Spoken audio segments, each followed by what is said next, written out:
Hey, there's a bubble. How do you know? Trust me, call Venet. Buy 50 million in swaps on the MBS. What do we got? Garibaldi 4 triple B. Mark, you sure? Yeah, it's time to call bullshit. Bullshit on what? Every fucking thing. Salve, salve, bitcoinheiros e bitcoinheiras! Tudo bem com vocês? Essa aqui é uma sessão temática sobre um tema que... A verdade é que eu nem sei dizer a fundo o quão polêmico ele é ou quão polêmico ele deveria ser. Assim, polêmico com certeza ele é porque já vi muitas opiniões muito diferentes e de pessoas que supostamente a gente atribuiria reputação. Por exemplo, Antonopoulos, o pessoal do Twitter brasileiro, os dev, todo mundo que entende, que é o BIP 119. E como eu não sou a pessoa que manja muito dessa parte técnica, eu pensei em conseguir fazer essa sessão com o pessoal que manja muito mais do que eu.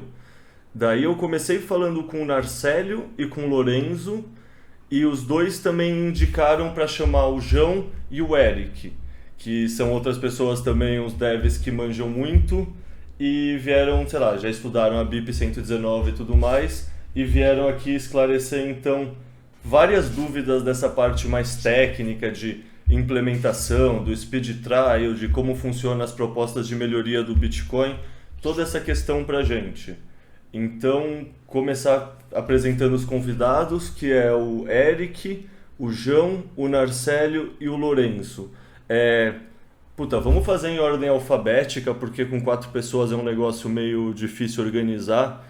Então, cada um de vocês se apresenta um pouquinho assim pra galera que tá em casa escutando, saber quem são vocês e, sei lá, por que confiar no que vocês estão falando, talvez. Não confie e verifique. Começa o Eric. A ordem alfabética seria eu, né? Isso. Merda, por que eu não escolhi um pseudônimo Z? Seria bem melhor se fosse um pseudônimo que começasse com Z aí. Então, né? Meu nome, na verdade, não é Eric, primeira coisa aí tipo assim, por que eu vou confiar em você se você não fala nem seu nome? Então, meu nome, na verdade, é Denson, esse Eric era só um Discord que eu tinha, que de zoeira lá o nome, aí acabou pegando, porque esse Discord eu acabei virando até admin lá do Bitcoin Discord, e me chamam de Eric, mas, na verdade, meu nome é Denson. Eu sou um curioso pela tecnologia e pela filosofia do Bitcoin desde 2017, mais ou menos, quando eu comecei a estudar. E sempre foi a minha área de interesse, né? Computação, programação. Então, como é a minha área de interesse, é uma revolução assim, que eu acho bem interessante, casou as duas coisas, eu acabei entrando na toca do coelho e nunca saí, então estou sempre pesquisando aí. Hoje estou tentando fazer minha carreira em desenvolvimento voltado para o BTC. Eu estou participando de um evento chamado Summer of Bitcoin, que é tipo um Google Summer of Code, é meio que um estágio que eles te pagam para contribuir com alguns projetos open source. Eu vou trabalhar num projeto chamado Rust3xO, que é um projeto muito legal, e aí, se Deus quiser, eu estou fazendo minha carreira aí nessa coisa tão fenomenal que é o Bitcoin, né? Pode ir o próximo aí. Não, Eric, inclusive o mentor desse projeto seu aí é o Drija, não é? Que é Ele seria o cara da né? Lightning. Ele seria o Entendi. co-mentor, o criador da Lightning, Entendi. que ele também criou o Utrechtso, né? Uhum. Vai, João. Então, meu nome é João, como dá pra saber pelo nick, né? João Noctis. Cara, eu sou entusiasta do Bitcoin desde 2014, 15, quando eu conheci ele num evento chamado Campus Party, em São Paulo. E depois disso eu acabei entrando num grupo lá do Facebook que participava o Narcélio, o Miguel, a galera OG mesmo do Bitcoin. E assim como o Eric, minha área de interesse sempre foi tecnologia e tal, desde pequenininho, assim. Eu aprendi a programar com... Tipo, comecei a me interessar por programação com 14 anos, por aí. Cara, assim como o Eric, né? Como é que poderia confiar em mim. Não confie. Vai lá ler o BIP, tá ligado? Vai pesquisar, vai ser curioso que nem a gente. Eu trabalho na área de tecnologia hoje em dia, tipo, tenho minha própria empresa, assim, presto consultoria e tal. E é basicamente isso. Bom, eu sou o Lorenzo. Assim como todos os outros falaram, vocês não precisam confiar nas nossas palavras, nas minhas palavras. Eu acho que a gente está aqui muito mais para tentar traduzir o que está em toda essa documentação mais técnica sobre o BIP e trazer de uma maneira que as pessoas mais leigas consigam entender. Quero deixar claro aqui que eu não tenho uma posição firme, eu não estou contra o BIP, eu não estou a favor do BIP, eu estou simplesmente observando os pontos de quem defende, quem critica e tentando trazer minha própria opinião e também lutar um pouco com a desinformação que eu acabei vendo nas últimas semanas sobre o BIP. É isso. Bom, eu sou Narcélio, desenvolvedor e entusiasta. Eu não trabalho com Bitcoin, eu só vejo isso no meu tempo livre. Comecei a aprender nesse grupo que o João falou. Eu aprendi, tentava compartilhar o que eu estava aprendendo lá. Hoje a gente fica mais lá no Bitcoin Discord, eu aprendo demais, aprendo muito com o Davidson. E eu estava pensando, também não confio no que eu sempre digo isso, né? Não confio em nada que eu falo, porque eu sempre falo bobagem, todo vídeo, toda live, eu sempre falo alguma bobagem, então, assim, isso é normal, então é bom verificar. E antes da gente começar, a gente estava conversando aqui em off com o Leta sobre essa questão da parte técnica, né? Eu estava pensando aqui que isso é meio contraditório, porque quando eu conheci o Bitcoin, né, o que me atraiu no Bitcoin foi justamente saber que ele é um sistema computacional autônomo, o primeiro sistema computacional autônomo da história. Ou seja, não tem, teoricamente, é só um sistema computacional que funciona, a gente sabe como é que ele funciona, não tem espaço para tretinha, digamos assim, né? Pelo menos eu achava que não. Achei que ótimo, vou me livrar dessas tretas de ser humano aí brigando, o time da esquerda contra o time da direita, ficar nesse negócio que é mais certo, né? Mas não é, porque acaba tendo uma outra tretinha. Eu fiquei saco cheio também de ver recentemente o pessoal separando em time, sou a favor, sou contra, mas a pessoa não sabia nem o número do BIP. O BIP é o 119, aí você vê nas manchetes, BIP 314, 916, vai matar o Bitcoin. A pessoa não se dá ao trabalho nem de saber o número correto do BIP, né? Eu lembro que quando eu recebi essa notícia, eu falei, meu Deus, que BIP é esse? Eu ia atrás aqui, e é um BIP que não tem nada a ver com nada, assim, já foi antigo. E assim, eu como programador, eu sei que o usuário não tem que se preocupar com a parte técnica, a gente acessa a internet sem ter a mínima ideia de como funciona aquela complexidade por trás, né? Tem muita gente que acha que a internet funciona por satélites, não é cabo submarino, enfim. Ninguém sabe como é que funciona esse negócio, mas todo mundo usa. Eu tenho certeza que o Bitcoin vai caminhar para esse tipo de coisa, todo mundo vai usar sem, de repente, nem saber que está usando Bitcoin por trás. Mas, assim, eu me coloco à disposição aqui para quem não entende da parte técnica, que quiser tirar dúvida, pode me procurar no Twitter, @Narcélio. Volta e meia, o pessoal que escreve aí em portal, às vezes vem tirar dúvida comigo e com outros desenvolvedores também. Eu só acho importante que a pessoa não fique dando palpite sem saber do que está sendo discutido, né? Porque o que me atrai nessas discussões são justamente os argumentos técnicos, lógicos e racionais por trás do negócio. Mas a partir do momento que a pessoa só lê uma manchete lá e fala, não, isso é ruim, não quero. Não, tem muita coisa aí por trás, né? Vamos conversar, vamos entender dessa complexidade. Certo? Concordo inteiramente, cara. Tipo, no fundo, é um tema que quanto mais eu fui lendo, mais... Tipo, não ficou mais claro, tá ligado? Foi tendo mais camadas de complexidade, mais pontos de vistas e um viés mais rico. Não, mas é isso. Tipo, no primeiro momento, as primeiras notícias te jogam pra um racional. E no caso do desse BIP 119, né? No caso do BIP... Eu quase sempre falo BIPA em vez de só BIP 119. É foda. Podia ter outra sigla essa merda. O Luiz agradece o marketing grátis. Né? Não, imagina, porra, é uma letra a mais, tem aquela história que o cérebro lê rápido e preenche os vazios, sabe? A pessoa lê rápido o nome. Bom, enfim, é uma coisa que talvez faça sentido perguntar pra vocês, e vocês acharem que não, depois até edito isso aqui, mas, sei lá, tipo, quando eu publico o artigo acadêmico e tudo mais, os autores precisam declarar conflitos de interesse. E sei lá se conflitos de interesse é o certo o termo aqui, mas perguntar, vocês têm algum viés nessa discussão? Só pro pessoal que tá escutando, tipo, saber, pô, essa pessoa, sei lá, tá pensando desse jeito favorável, ou não, assim. Profissionalmente eu não tenho, não. Nem Não, trabalho com eu isso. também não.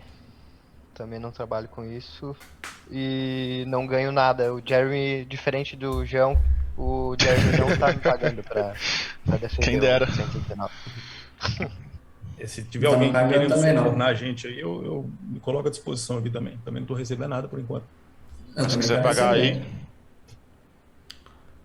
Agora, viés, eu tenho viés sim, porque assim, na minha vida profissional, eu sempre tive esse viés de querer coisas mais atualizadas, com mais funcionalidade, essa mentalidade meio Ethereum, né? E na minha vida profissional eu já tive problema com isso, assim, porque é necessário que haja um certo conservadorismo nos sistemas para que eles não quebrem, né? Porque se você fica chuchando funcionalidade, mudando muita coisa, aumenta a superfície os pontos de falha, digamos assim. E assim, eu pessoalmente eu não tô nem, eu quero mais funcionalidade, essas loucuras mesmo. No Então assim, eu fundo, tendo a ser favorável a mudanças, digamos. no fundo você antecipou, tipo, o cerne de toda a discussão, né? Porque assim, tipo, tem toda a análise semântica por trás da BIP em específico e da parte técnica e etc. Mas acho que no frigir dos ovos é exatamente isso que você falou, né? Tipo, pessoas mais conservadoras e pessoas que querem mais funcionalidade, mais novidade, assim mesmo. O interessante é que essa é uma discussão antiga, desde lá dos primórdios do Bitcoin, porque é normal em software, né? Existe até uma zoeira que diz que todo software aumenta a complexidade até que adquire a capacidade de mandar e-mail. Uma zoeira antiga. Realmente é normal, todo projeto de software livre, o pessoal fica contribuindo com mais e mais funcionalidades.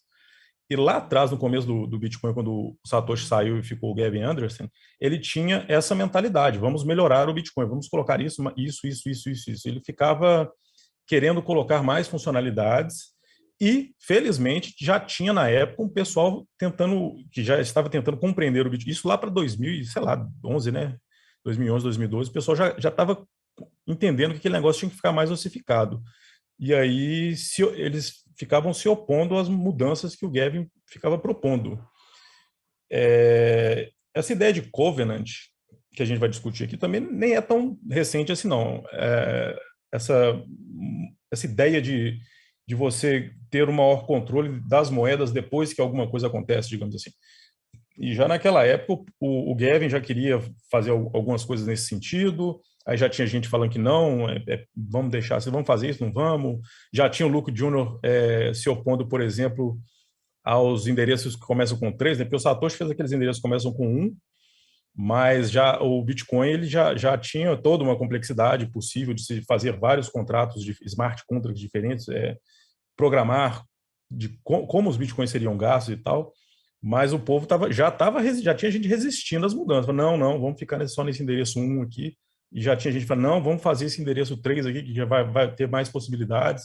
Ou seja, esse tipo de discussão, de debate, assim, é muito antigo. Teve gente que se opôs à BIP 42, eles falaram que tinha que dar mais tempo para estudar. Aquela de zoeira do limite. Aquela de zoeira, Tem esse comentário lá no PR dela, que implementou o if lá naquela função que traz o valor que vai ser pago no subsídio, que é onde que está a política monetária, entre aspas. Tem um if lá, se for mais de 64 halvings, retorna 0 para não dar o undefined behavior. Lá no PR tem gente falando, acho que o Peter Todd estava lá, acho que o Luke também chegou a comentar, que eles tinham que não podia fazer um merge daquilo, que tinha que ter mais debate e ver o que era melhor de se fazer. Isso aí que o Davidson está falando é o seguinte: o Satoshi não era um bom programador, ele cometeu alguns erros no código. Um foi muito bobo, que causava a reemissão, né? Os bitcoins iam parando de ser emitidos até o ano 2140, mas por um erro do Satoshi, depois de sei lá quantos séculos, iam começar de novo. É um erro bobo, foi uma bobagem que ele fez, o povo deu uma Ele não, zoada nesse. não ia só recomeçar, né? Sabe? Porque ele ia começar a crescer exponencialmente, ele ia fazer o contrário. Ele ia começar, tipo, poucos satoshis, aí ia elevando, ia fazendo ao quadrado, quadrado, quadrado, quadrado, e chegou um ponto em que tipo, a emissão seria gigantesca. Ah, eu não lembro disso não, eu achei que só recomeçava. Não, porque aí você pega um bit, aí você começa a fazer o shift desse bit para o outro lado, se não me engano. Tem um gráfico na 1042, depois se tiver curiosidade. Ele tipo, começa a subir e vai subindo exponencialmente a recompensa do bloco depois. É tipo o halving ao contrário. Aham. Né? Teve gente questionando isso, pelo amor de Deus.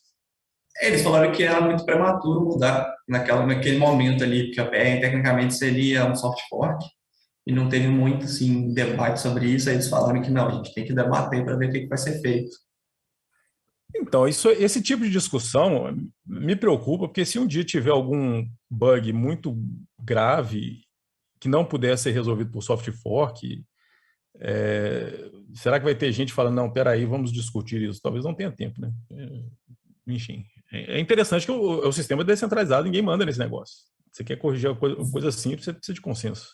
Volta e meia, alguém mandou uma mensagem na MailList falando que do bug do 2120 alguma coisa, que é quando Do timestamp lá. Mas dá um problema no timestamp. 2100, achei que era 2038, sei lá. Não, 2032 é se você usar Signed Integer, que aí você vai voltar para tipo 1800 e alguma coisa. Vai ficar negativo o número, né? Só que se você usa Unsigned, que é o que o Core usa, e no cabeçalho tem lá, aí você ganha mais tipo assim, você tem mais 32, tem mais um monte de combinação para frente, então você vai até 2100 e alguma coisa, que aí vai ter o overflow, aí ele vai voltar para zero, vai voltar para 1970. Aí não teria como fazer um bloco novo. Aí teria que fazer um hard fork, ou uma coisa muito louca para resolver. Ou seja, tem alguns bugs que precisam ser corrigidos no Bitcoin que vão exigir uma mudança pequena no consenso, né? Que o Davidson está falando aí. Eventualmente pode dar problema. Mas aí como é que vai ser feita essa mudança? Será que vai ter disputa? Será que vai ter polêmica? Será que alguém vai conseguir chegar e fazer uma mudança simples e todo mundo vai aceitar aquilo lá e pronto? A minha Mas e o BIP? Só respondendo essa pergunta, a minha visão, que talvez seja ingênua, é que como isso já está sendo visto com tanta antecedência, tipo, o trabalho de educação vai ser feito por muito mais tempo e de uma maneira que vai atingir um consenso, tá ligado? Tipo, espero, né? Exato, se for visto a tempo, é o que você falou. Se surgir um bug existencial que dê merda e que precise ser rápido, talvez sim a rede sofra, não tenha consenso, se divida, e aí vai dar vai dar um puta caos e depois vai desculpa interromper, mas no passado já aconteceu algo muito foda, de assim, a gente quebrar mesmo, e o pessoal conseguiu consenso, mas em poucas horas. Em poucas horas, a gente está falando assim de 2011 e 2013. Então, eram menos participantes também para atingir o consenso. Teve uma que não foi explorada, então não precisou fazer tipo assim, não precisou fazer um hard fork, um reorg, mas foi muito treta e conseguiram assim fazer os patches em todos os clientes muito rápido também, que foi em 2018. Foi inclusive descoberto por um desenvolvedor do Bitcoin Cash, né?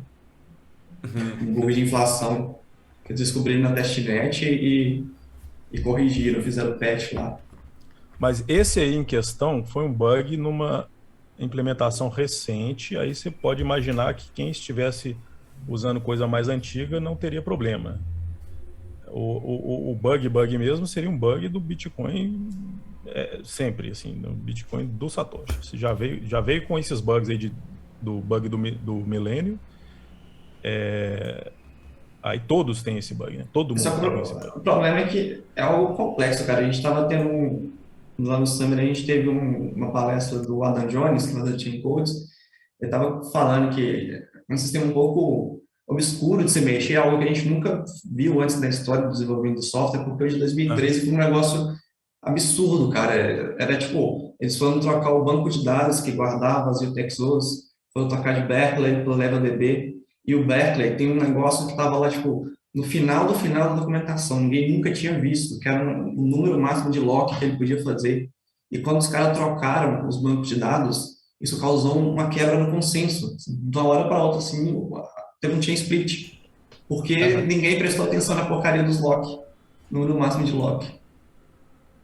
Aí, tipo, se o bloco tivesse uma quantidade a mais de transação ali, ele não conseguia validar. E ninguém nunca tinha pegado isso.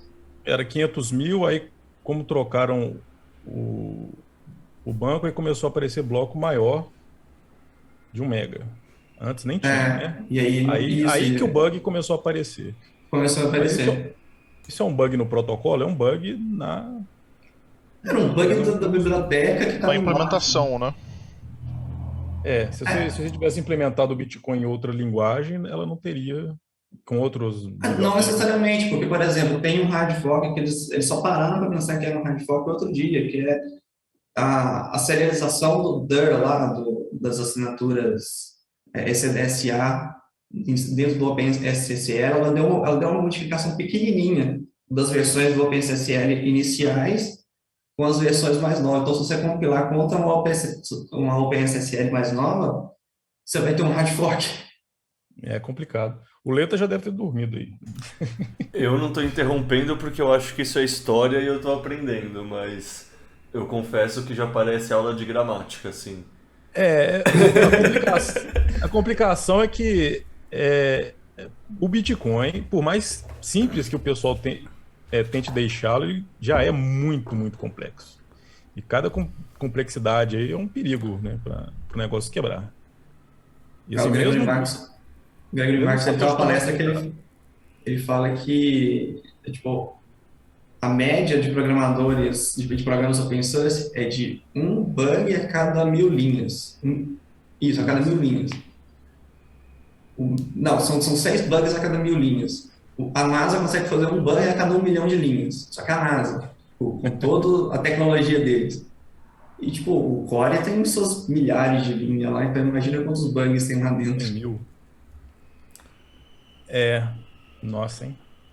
Complicado. Mesmo com, sei lá, 13 anos sendo debugado e com um puta incentivo econômico em cima de debugar, porque querendo ou não, se alguém tá buscando bugs como uma forma de atacar, ele tem um incentivo monetário da rede quase, tipo, de ter o controle sobre essa rede. E, tipo, eu tô ligado que nunca diga nunca e que não existe, que é que nem na ciência, você nunca vai falar que é impossível, você nunca vai falar que não. Mas, no fundo, o protocolo não tá exponencialmente mais seguro e cada vez mais de bug, assim, quando o tempo vai passando? É difícil falar isso porque, por exemplo, o Linux. O Linux ele é usado em praticamente todos os sistemas comerciais grandes hoje em dia. Então, teoricamente, existe um incentivo muito grande para poder proteger ele. De vez em quando sai um bug que foi introduzido há 20 anos atrás, 10 anos atrás, que ficou lá, ninguém viu. Teve um que os caras viram agora, de escalar privilégio, que o negócio estava lá há anos. Ninguém nunca percebeu que o bug estava lá e, tipo, escalar privilégio é uma das piores coisas que você pode ter em termos de bug dentro do sistema. Então, não é tudo preto no branco, né? Infelizmente. É porque às vezes não é fácil de você identificar, né? A menos que você tenha uma condição específica para que aquele erro aconteça. E tem a questão que o Nassali falou de novas funcionalidades, né? A cada nova funcionalidade, a cada nova linha de código, teoricamente também é mais uma chance de introduzir alguma vulnerabilidade ali. Boa, eu acho que esse é o gancho perfeito, então, para vocês explicarem para mim, então, primeiro, o que é um BIP e sobre o BIP 119 em si. O que ele fala, o que ele propõe para o Bitcoin, o que ele tenta resolver, sabe? Qual é a importância dele na visão de vocês? E aí quem responde? Os quatro vão ficar esperando alguém. Bom, então, o que é um BIP? BIP é uma proposta de melhoria do Bitcoin, ou é um documento que descreve é um documento técnico que descreve ou melhoria do protocolo do Bitcoin, ou melhoria de alguma parte do Bitcoin Core, ou uma proposta de padronização, enfim, são documentos técnicos. O BIP 119 é uma implementação, é uma proposta de melhoria do Bitcoin para implementação de um negócio chamado Covenant. Covenant é uma ideia que também já vem sendo discutida há muitos anos. A primeira vez que ela surgiu no Bitcoin Talk, eu acho que foi em 2013. O Greg Maxwell, ele estava lá elucubrando, pensando assim, o que a gente pode fazer aqui, né? Ele pensou, e se a gente conseguisse bolar uma maneira de colocar restrição de como bitcoins seriam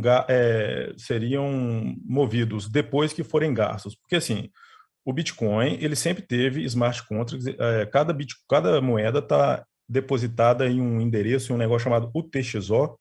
Na verdade, não fica em endereço, fica em UTXO. Você pode imaginar um TXO como sendo um cofre programável. Você programa nesse cofre o que é preciso para tirar aquelas moedas de lá. A maioria desses cofres, desses UTXO, tem duas regras. Você tem que mostrar a chave pública e uma assinatura válida. São só duas regras. Mas você pode programar, fazer um smart contract, uma coisa mais inteligente. Sei lá, o pessoa vai mostrar um número desconhecido, vai fazer uma conta, vai fazer isso, fazer aquilo, para tirar as moedas do cofre. Depois que a pessoa, o usuário, tira as moedas do cofre, ela pode fazer o que quiser com essas moedas. Pode botar na própria carteira, pode doar, pode fazer o que quiser. Então, a ideia do Covenant é colocar restrições nesse gasto. Depois que tira, o que você pode fazer com as moedas? Então, assim, lá em 2013, começaram a pensar, e se a gente pudesse obrigar, por exemplo, a pessoa que tira pensaram na ideia de Vault, né? Não sei se a tradução é cofre também, mas enfim. A ideia de você coloca suas moedas numa cold wallet, na sua cold wallet, mas você já restringe o gasto daquelas moedas de forma que elas só vão sair da sua carteira fria, mas só vão poder ir para a sua carteira quente, para a sua carteira, sei lá, que você leva no celular. Então, se um atacante descobre sua seed, descobre suas moedas lá, ele não pode passar para a carteira dele. O máximo que ele conseguiria fazer é mover para a sua carteira fria. Então, sim, seria uma das aplicações de um Covenant. O BIP 119 é uma implementação muito, muito, muito simples. Ela resolve esse problema. Também. Muito restrita. Que eu acho que ela segue mais ou menos a ideia de 2013 do Greg Maxwell. Eu lembro que eu li há mais tempo. Enfim, a ideia era uma coisa muito, muito, muito simples. A ideia de que você, antes de colocar as moedas no endereço lá, você já sabe como elas vão ser gastas. Você já faz a transação de gasto e você restringe aquele gasto para aquela transação. Ou seja, você já coloca as moedas no endereço e já tem a transação que vai sacar. E a única maneira de sacar aqueles bitcoins é com aquela transação que você já fez previamente. Então, assim, é uma coisa muito, muito restrita. É claro que, pelo que eu entendi, brincando com isso, eu estava até ontem lá no Discord aprendendo, né? O Leto estava falando aí que é tudo muito complicado, e é mesmo, a gente vai aprendendo, vai lendo, enfim, vai aprendendo todo dia. Esse BIP aí, ele é antigo também, eu comecei a ouvir falar dele já tem meses, né? A gente discutiu isso nos encontros, nos meetups de BitDevs, né? Faz meses que a gente conversa sobre isso. Covenants também, eu já tinha começado a acompanhar a discussão há anos, enfim, nada disso é novo. A treta que começou agora, né, recentemente. Ô, Narcélio, eu acho que é interessante também a gente esclarecer uma coisa que eu percebi que foi trouxe muita confusão aí para a galera que estava criticando o BIP, principalmente nesse argumento as exchanges vão poder escolher como eu posso gastar o meu Bitcoin agora, vão botar whitelists, governos vão obrigar a exchange a botar whitelists, e então acho interessante a gente dar um passo para trás e explicar para as pessoas basicamente isso que você já falou, mas deixar mais claro ainda, que quem estabelece as condições que precisam ser atendidas para tu conseguir gastar uma moeda é quem está recebendo a transação. Ou seja, se eu vou enviar alguns satoshis para o Narcélio, O Narcélio vai me enviar o endereço dele. Nesse endereço, ali está codificado as condições que precisam ser atendidas na hora que o Narcélio quiser gastar esse Bitcoin. Então, por exemplo, não tem como eu dizer como o Narcélio vai gastar as moedas dele, e o 119 não pretende mudar isso. Boa parte das críticas que eu vi era a galera falando, não, pô, mas a exchange vai poder escolher como eu vou gastar minhas moedas, isso é um absurdo, não sei o quê. Não é assim, o BIP não pretende mudar isso, ninguém está sugerindo isso. Mas acho que é isso, acho que é importante falar isso, porque eu vi muita gente confusa nesse aspecto aí. Isso foi uma das perguntas que o Caro mandou aí, se introduziria a possibilidade de quem envia o Bitcoin limitar as carteiras. Quem gera esses limites, esses critérios de gasto, é sempre quem recebe. Quem passa o endereço é quem recebe. Eu tenho o meu endereço que eu passo para a pessoa me mandar. Não faz sentido a pessoa que manda cria o endereço. Então, assim, quem define como vai ser gasto é a pessoa que vai receber. Voltando ao primeiro exemplo que você deu, o endereço, ele é só uma convenção ali, da forma, tipo assim, de um jeito que seja legível para o ser humano, e fácil identificável, de verificar se está tudo certinho e tal, a condição, né? E como o Lorenzo falou, no endereço tem embedado, codificado, a condição de gasto que a pessoa que criou o endereço, gerou aquele endereço, ela decidiu como gastar. Uhum. Se eu te passar o endereço Legacy, eu vou ter que... eu estou dizendo para você que você vai travar os seus bitcoins para uma nova condição de gasto, num novo UTXO, com a minha chave pública que eu vou ter que provar, que é uma assinatura válida para ela e tal. Ou eu poderia te passar um endereço multisig. E aí eu, João, estou definindo, estou pedindo para você travar esses bitcoins numa condição de gasto onde eu tenho que botar 2 assinaturas, né? Multisig 2 de 2, por exemplo. E assim vai. Quem define a forma como vai receber é o próprio usuário. Essa BIP aí, ela traz novas condições, mas quem define essas condições também é o usuário que vai gerar os endereços, né? É bom deixar claro também que o Bitcoin é o fuck you money. É o seguinte, o Bitcoin é meu. Eu tenho um computador aqui na minha casa com o Bitcoin e eu vou continuar usando ele, ponto final. Então, assim, sempre que tem alguma atualização, fica muita gente preocupada. O que eu tenho que fazer? Eu tenho que votar contra isso? Eu tenho que fazer alguma coisa? Tem que atualizar? Você nunca tem que fazer nada. Você mantém seus bitcoins na sua chave privada e ponto final. Ninguém vai tomar, ninguém vai obrigar que a partir de amanhã todo mundo vai ter que fazer assim, assim, assado. Não. Você continua com seus bitcoins nos seus endereços do mesmo jeito, a carteira fria enterrada numa ilha no Caribe, ponto final. Nada vai mudar. Então, assim, orientação para os leigos aí, não precisa fazer nada, pode ignorar tudo que está acontecendo, nada vai mudar. Nunca. Acho que para falar em qualquer modificação, qualquer coisa assim, a gente tem que sempre reforçar isso, né? Sim. Se a gente não está mudando o protocolo, a gente está fazendo assim, a gente está pegando uma coisa que estava lá, ela é feita para isso, porque dentro lá tem uns campos, algumas coisinhas que são reservadas para fazer esses upgrades, que ele não serve para mais nada, ele só serve para fazer esses upgrades mais tarde no futuro. E está adicionando uma funcionalidade em cima disso. Mas uma das regras mais fundamentais de como que você mexe ali é que, tirando o caso lá, o extremo que a gente estava falando antes, de tipo, quebrou, deu algum problema, a gente não vai mudar. A gente não vai mudar nada das regras do consenso. A gente só vai adicionar uma coisinha ali usando essas extensões possíveis. Mas agora, vamos mudar como que a carteira funciona, vamos mudar como que a transação funciona. Isso não, isso nunca pode acontecer.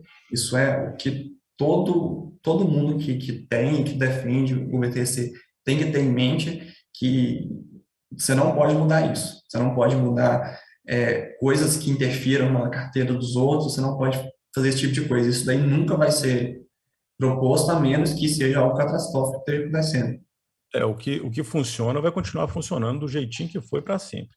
O interessante é o seguinte, você falou aí o Satoshi, quando ele fez o Bitcoin, ele já deixou umas aberturas para melhorias e atualizações. Aliás, ele tentou deixar várias, né? Inclusive as transações têm um campo de versão que chega a bilhões, mas não tem como mudar assim. Ele sabia que teria que ter alguma maneira de melhorar, né? Fazer algumas melhorias, algumas modificações, mas ele não sabia que seria tão complicado mudar. E mesmo assim, de vez em quando as pessoas conseguem, os desenvolvedores conseguem achar umas partezinhas lá que dá para mudar alguma coisinha, né? Eu estou falando em mudar, mas assim, não tem como mudar regra nenhuma. Você só pode adicionar novas regras que sejam retrocompatíveis, que não vão dar conflito com nenhuma anterior. Esse BIP 119, a proposta dele é uma modificação muito simples. Ele muda um opcode, uma instrução das, sei lá, dezenas de instruções que existem nos scripts do Bitcoin, dos contratos do Bitcoin. Ele está querendo mudar, propondo mudar uma pequena instrução que antes não fazia nada e que, a partir da implementação, passaria a fazer. Esse tipo de modificação já aconteceu no passado, pelo que eu me lembro, com pouca ou nenhuma briga. Por exemplo, a instrução que permite você fazer uma transação BIP que 65 leva... e o 112, não? É do Check Sequence Verify? Check Check Sequence Sequence Verify, Verify, que se usa na Lightning hoje em dia, e Time o Lock Verify. Type Lock, que alteraram justamente esses mesmos opcodes aí, Aham. que não servem pra nada. Eles Eram- são acho que 10, e aí esses dois aí pegou o 2 e o 3. O Jeremy agora propôs pegar o 4 para o CTV. Sim. Ou seja, o Satoshi já tinha deixado lá no Bitcoin essas instruções vazias lá para alguém no futuro mudar. Esse tipo de implementação, ele é muito, muito simples. É bem diferente, por exemplo, de uma melhoria de um pacote de atualizações como foi o Segwit e o Taproot, que mudaram coisas mais fundamentais, digamos assim. Foram mudanças mais pesadas. Interessante que o Taproot, ele até facilitou esse tipo de melhoria no futuro, né? Com esses opcodes aí que não fazem nada, as atualizações em cima do Taproot são um pouco mais fáceis do que as em cima do script anterior do Bitcoin. Então, assim, esse refutando um fold aí, não, isso é uma coisa muito complexa que está sendo proposta, muito difícil. Não, o código é muito simples. A implementação tem, tipo, poucas linhas de código, né? A implementação em si. E é só um opcode, é uma coisa muito, muito simples que está sendo mudada. As implicações, aí sim, podem ser mais complexas. Eu, por exemplo, não sou capaz nem de imaginar quais seriam as implicações disso. O uso dessa funcionalidade. Inclusive, tem poucos casos de uso, né? Poucos Basicamente, casos assim, botando em termos para pessoas mais leigas, eu acho que dá de falar que ao invés de tu estabelecer as condições que precisam ser atendidas para gastar um UTXO, tu vai estabelecer quais scripts podem ser usados para gastar esse UTXO. Acho que essa é a maneira mais fácil de botar assim para galera. Tentando traduzir ainda mais, voltando ao exemplo lá que o Narceli falou de cofre, né? As regras que a gente tem hoje dos opcodes e tal, a forma como você escreve o script, é a criação desse cofre e a criação da chave para você abrir o cofre, para você mover os fundos e conseguir colocar ele num novo cofre. Essa BIP aí, ela se propõe a restringir em qual novo cofre você pode colocar esses bitcoins. Basicamente isso. É bom falar também que é tudo opt-in, tipo, ninguém vai ser obrigado a usar se for implementado. Você vai usar se você quiser. E aquele bom. food lá que a gente viu muito no Twitter, né? Eu e você, a gente tava respondendo naquele dia lá bastante sobre isso. Tipo, o pessoal falando, mas as exchanges vão começar a restringir, ou então o governo.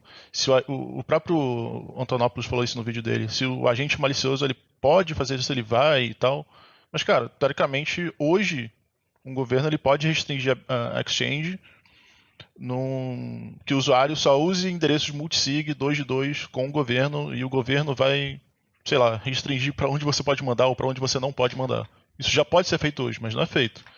Esse BIP também não muda nada em relação a isso, não melhora, não piora, porque, de novo, né, quem define a forma como você vai gastar, qual endereço é esse, qual restrição é essa que tu quer aplicar, é você e não o terceiro. Se você já está sofrendo influência de um terceiro para tomar a própria decisão, assim, Bitcoin é relevante para você, tipo, entendeu? Toda atualização do Bitcoin é sempre facultativa. Se não gostou, não usa. Desde o Segwit, desde o Taproot, Aí tem a desde questão essa... também que hoje em dia está mais fácil de se rodar o Bitcoin e tal, porque justamente, sei lá, o pessoal usa um Umbrel da vida, um Hasplit, né? Quem vai tomar a decisão teoricamente ali de se atualiza ou não são esse cara. E aí, claro, cabe ao usuário final atualizar ou não a versão do software que está rodando, né? Mas no final das contas, quem decide é o usuário, né? E esse food do governo aí usando... Ah, não, porque o governo vai fazer isso, vai fazer aquilo. Se o governo quiser, ele pode obrigar todo mundo a usar a CBDC e ponto final. Se quiser, pode obrigar todo mundo a usar, sei lá, um endereço do governo e aí tem que usar um sistema do governo para fazer transações. Enfim, o governo pode fazer o que quiser, mas ele não vai querer...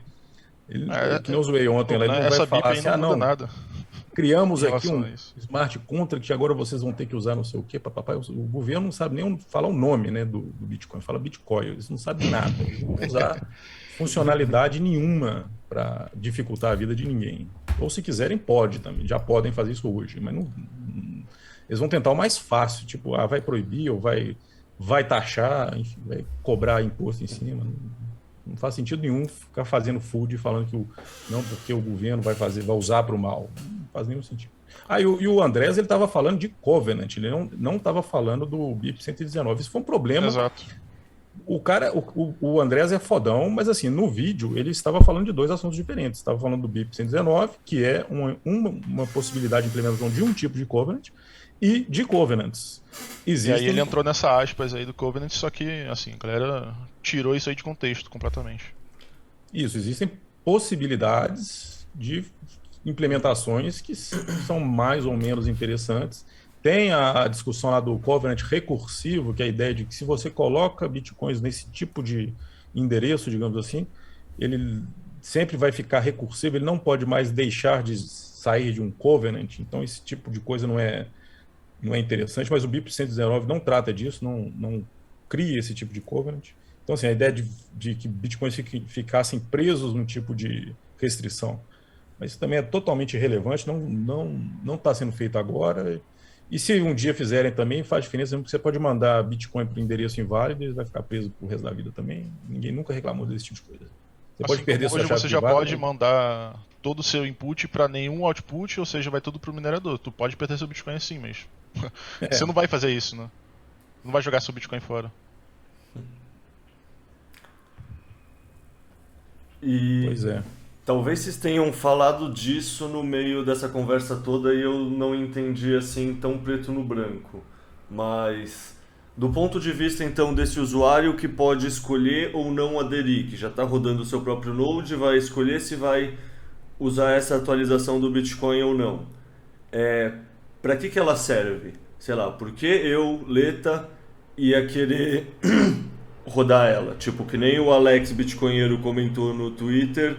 Quais são as vantagens práticas? Vale a pena, sabe, tipo, sei lá, pensa que vocês são vendedores que estão tentando explicar para alguém, não a parte técnica, mas por que vale a pena usar, sabe? Tipo, isso na minha startup o pessoal fala muito, o pessoal do comercial fala muito que é tipo, qual dor isso resolve, sabe? Qual dor o produto resolve? E no fundo isso é um bagulho que eu não, sei lá, meio que parece passar batido, pelo menos pra mim, assim, tá ligado? Pra mim também.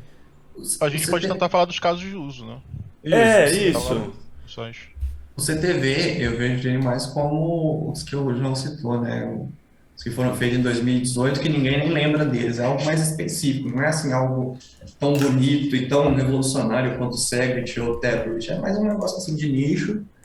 É uma mudança pequena, então o custo-benefício dele assim, ele tem um custo-benefício legal, não vou dizer que é válido, mas que ele tem um custo-benefício legal porque ele é simples. A diferença ali que vai fazer no código em si é pequena. Mas os casos de uso não tem nada assim gigante igual o Segwit, que resolveu 50 bugs que tinha no BTC, ainda deu mais escalabilidade, ou o Taproot, que fez uns negócios muito loucos lá. As utilidades do CTV, a gente ainda não consegue saber todas, assim como a gente não sabe tudo que dá para fazer com o Taproot. Volta e mexe, alguém aparece com uma coisa nova. Mas existem algumas que foram propostas. A primeira é o Vault, né, como o Marcelo falou, o cofre. Tem uma implementação que foi feita por um desenvolvedor do Core também trabalha muito com questão de cofre, também Revault, que é basicamente questão de gerenciamento de patrimônio, quando você tem que fazer seu hodl ali, coisa do tipo. A ideia dele é que você consegue ter uma chave do cofre que é super, hiper, mega cold e uma chave um pouco mais quente. Essa chave um pouco mais quente, você usa ela para operação normal. Só que antes de você... Aí você deixa no cofre e antes de você gastar, você vai fazer o unvault, que seria abrir o cofre.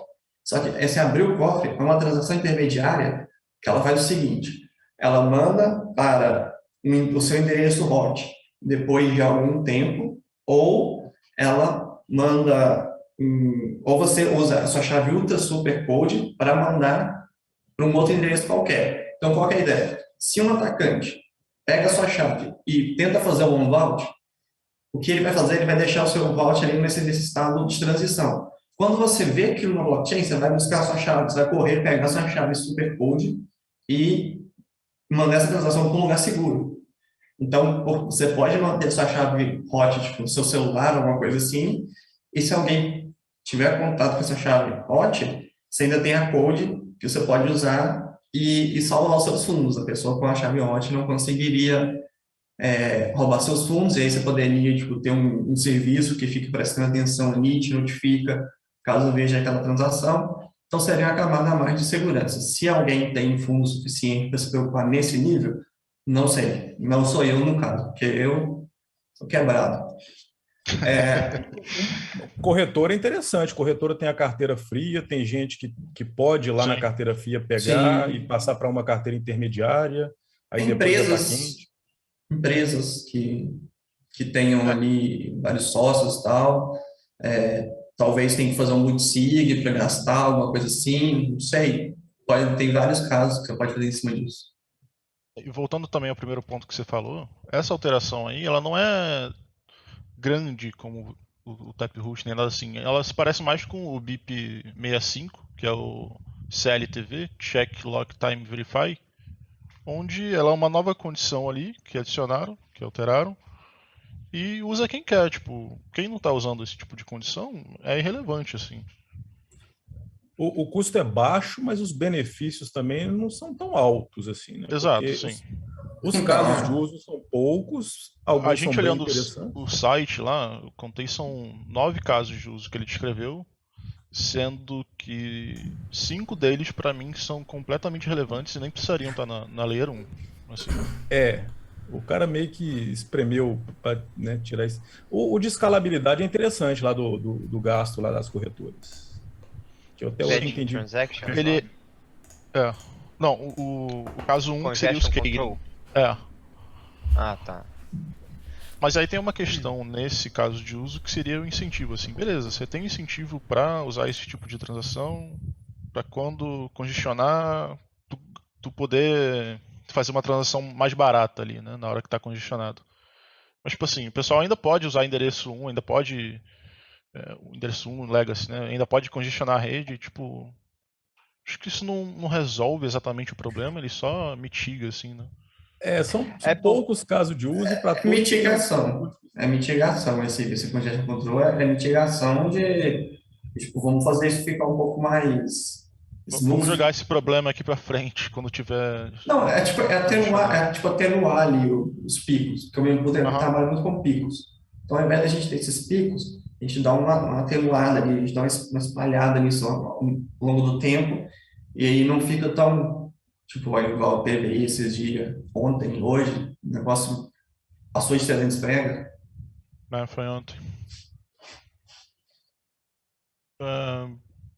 Aí beleza, eu acho que esse caso de uso aqui ele é interessante, essa mitigação, porque de fato, quando essa transação menor for confirmada, porque esse tipo de transação vai ter só um output criando o CTV, teoricamente as próximas condições já estão confirmadas também, porque, enfim, você não tem como alterar a condição depois que o CTV foi criado, né? Só para deixar claro, o que a gente está falando aqui, esse negócio de Congestion Control Transactions, É, geralmente as exchanges ou serviços de pagamento precisam fazer de tempos em tempos uma transação muito grande que tem muitos outputs para enviar Bitcoin para várias pessoas. Com E muitos aí, inputs também. com muitos inputs e muitos outputs. É uma transação grande de taxa alta e se a rede estiver muito movimentada, isso é um problema para a exchange, vai ter que pagar uma taxa alta e tal e tal. E aí o congestion control, a ideia é, em vez de você ter vários outputs, você tem só um, e ali você especifica com o CTV os tipos de scripts que podem gastar aquele output. Você meio que consegue prorrogar, não sei se prorrogar é a palavra certa, mas ao invés de fazer uma transação gigante de uma vez só, você vai fazendo várias transações pequenininhas. Não sei se essa é a melhor Ao invés maneira de de você explicar. mandar para 100, 500, sei lá quantos clientes ali ao mesmo tempo, sendo cada cliente um output, tu vai criar uma condição onde essa transação ela vai existir no futuro e eu estou garantindo isso com essa condição aqui que eu estou fazendo que vai ser uma só. Então, tipo, eu estou dizendo que eu só posso gastar esses bitcoins dessa maneira no futuro. E aí você cria essa transação. E aí a condição é que eu só posso mandar para esses clientes, por exemplo, nesse endereço aqui. Uhum. Então, acho que seria assim O uma prorrogação. Davidson saiu. Só para avisar que não Isso viu. aí. Tchau, Davidson. Saiu. Pois é, mas é só uma prorrogação. E daí? Que vantagem tem isso?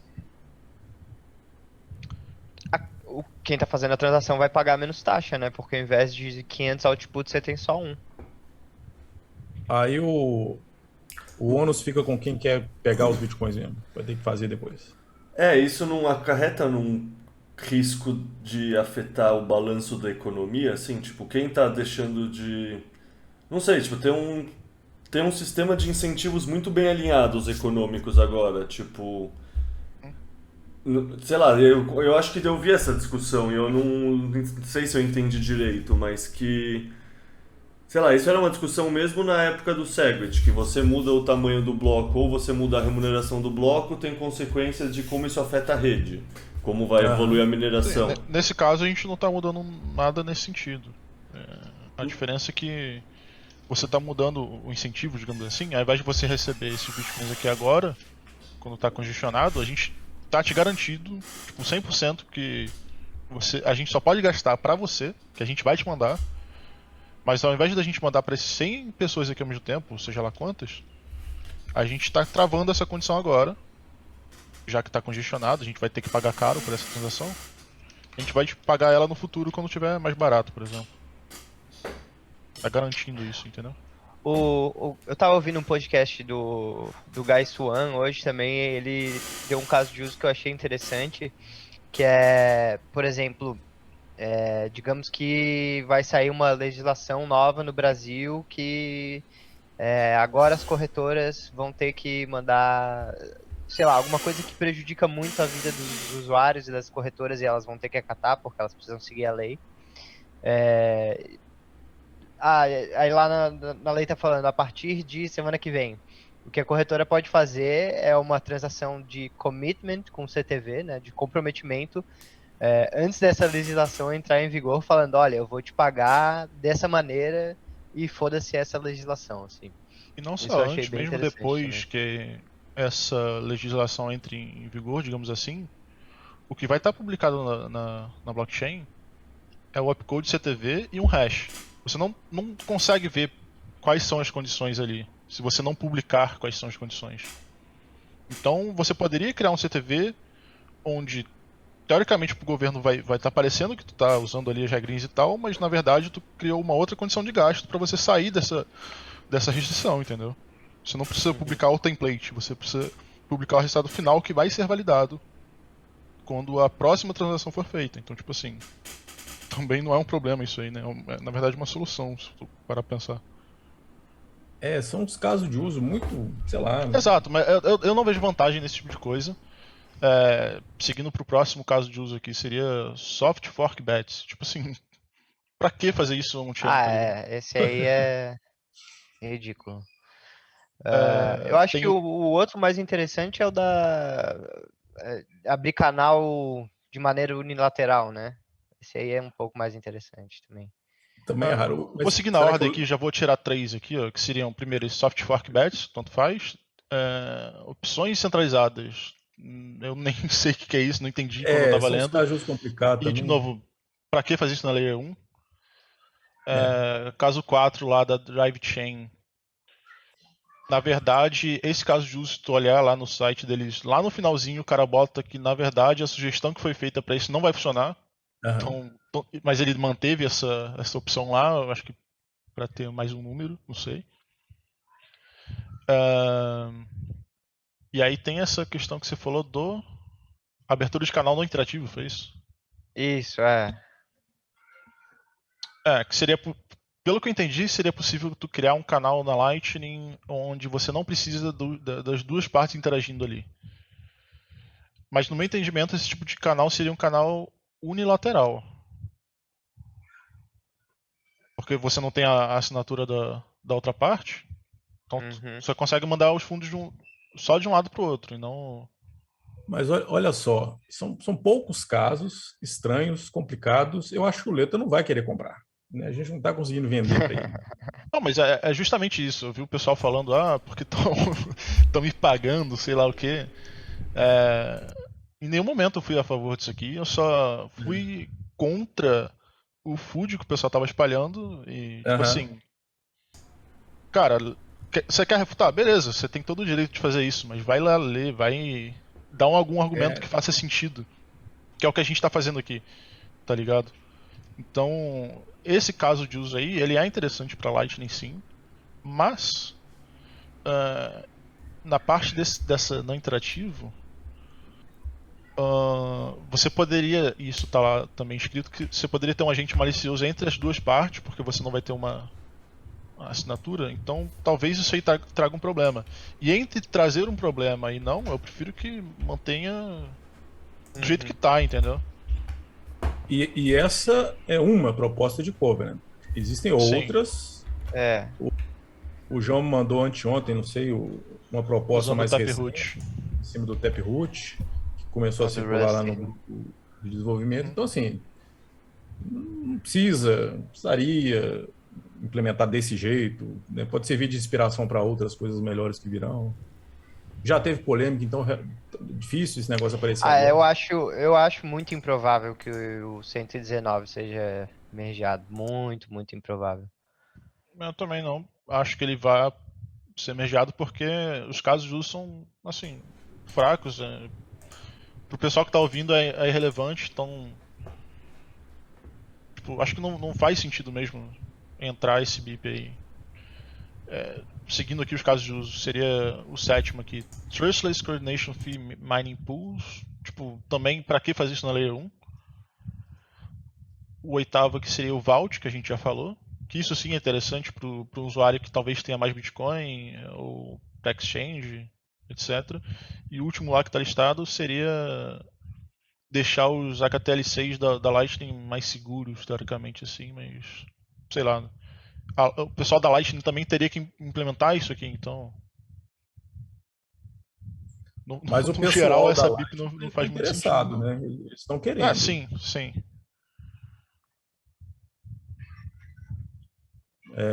A Lightning tem alguns pontos de melhoria aí, tem algumas, tipo L2, isso aí, que ajudariam na Lightning. Então, assim, atualizações, elas precisam vir, eventualmente. Essa aí seria interessante. Mas, enfim. De todos os casos de uso lá que estão listados, a única que seria interessante pra mim seria essa melhoria na Lightning. Mas mas caso aí, essa melhoria ela pode ser também feita de outras improvável. formas também, ou seja, não precisa desse BIP exatamente. Entendeu?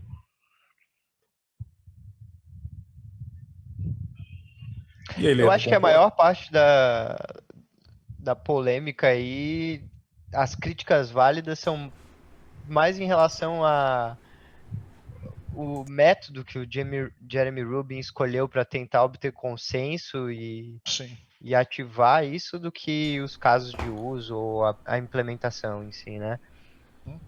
Deixa eu só perguntar uma coisa antes, então, porque eu tinha separado aqui na pauta primeiro as polêmicas na proposta em si. A gente já falou bastante dessa questão dos covenants e como afeta ou não a fungibilidade do vídeo do Antenopoulos. Daí uma outra questão que acho que a gente não falou tanto, essa questão das consequências não calculadas. E, tipo, por definição, elas não são calculadas, tá ligado? Então eu não sei muito como dá para pensar nisso. Vocês falaram que é uma proposta muito restrita que atua numa parte do código muito restrito e que é muito menos profunda do que a Taproot ou a Segwit foi, por exemplo.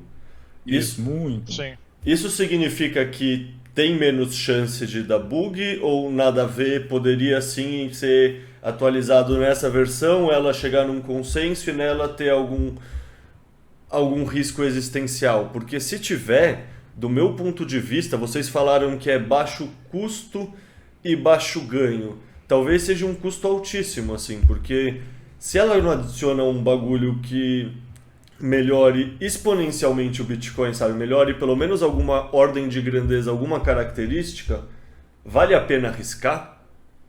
Eu concordo completamente, foi isso que eu falei. Na minha visão hoje, não vale a pena, porque ela não traz benefício da forma como você tá falando aí. Mas o risco dele também é muito baixo, no sentido de que ele altera um daqueles operadores que faz criar o cofre lá que a gente estava comentando, que hoje é um operador que seu Node já tem, que não faz nada. Se você não atualizar, ele vai continuar não fazendo nada. Entendeu? Então, na minha visão, o risco é baixo, porém a vantagem também é baixa. Então não compensa, assim, na minha visão. Não tem como isso trazer, sei lá, estragar o Bitcoin. É muito simples. O problema é muito simples que resolve. E sobre a outra polêmica, então, a polêmica sobre a implementação. Alguém quer falar mais sobre isso?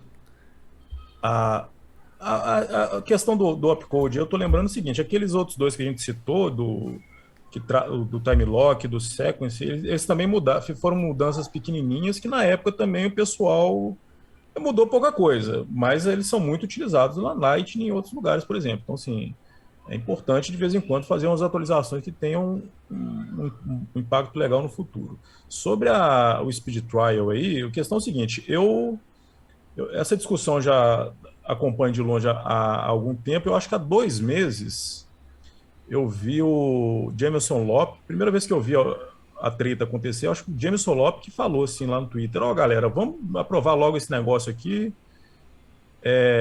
tá na hora, já foi revisto e tá na hora de aprovar. Eu acho que quando eu conversei com o João Grilo, eu falei na época, tem uns 2 meses isso, eu falei, porque agora parece que o pessoal está querendo que passe o BIP 119, né? Porque foi quando eu comecei a perceber essa pessoa querendo empurrar. Mas foi mais na ideia de que, poxa, a ideia já é muito antiga, já tem quase 10 anos, a implementação já tem alguns anos, é muito simples, muito pequena, então acho que já está na hora de ser aprovada. Eu entendi isso, eu não percebi como sendo uma guerra de um homem só que chegou e falou, eu fiz, agora vamos fazer assim, assim, assado. Eu vi um movimento, tem uma lista com o nome de, sei lá, dezenas de pessoas com reputação na comunidade que apoiam a ideia. Falaram, não, isso aqui é bom, queremos e tal. Não foi uma briga de uma pessoa só, não.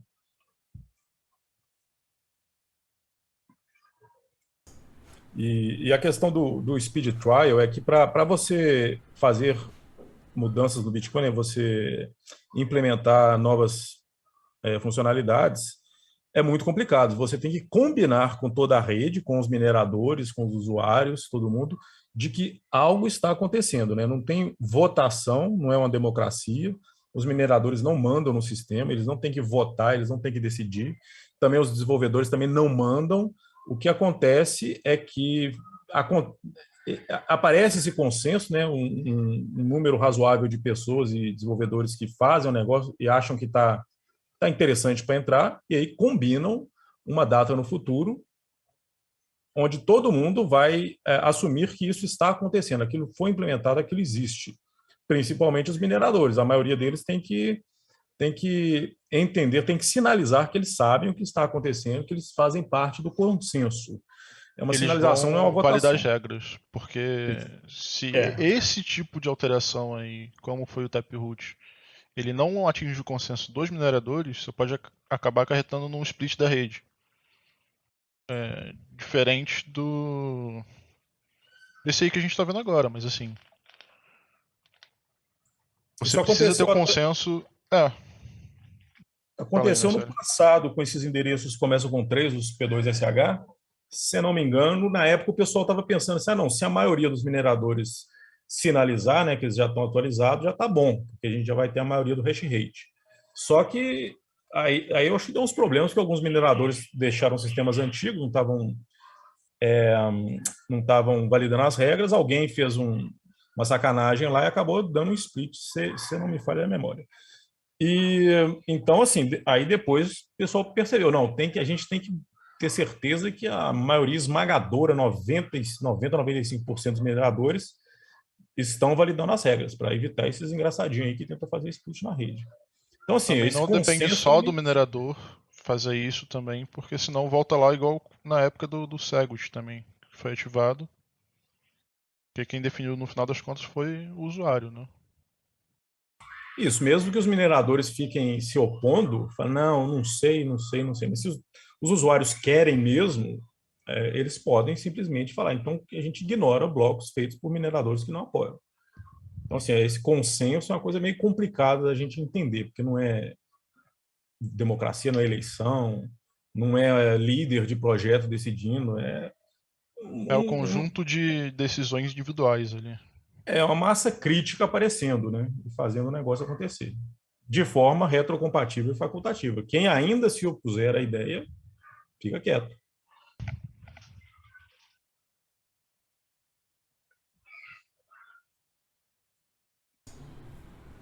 Tá me ouvindo? Você tá me ouvindo, Letra? Tô sim, tô sim, tô sim, tô só absorvendo pra mim.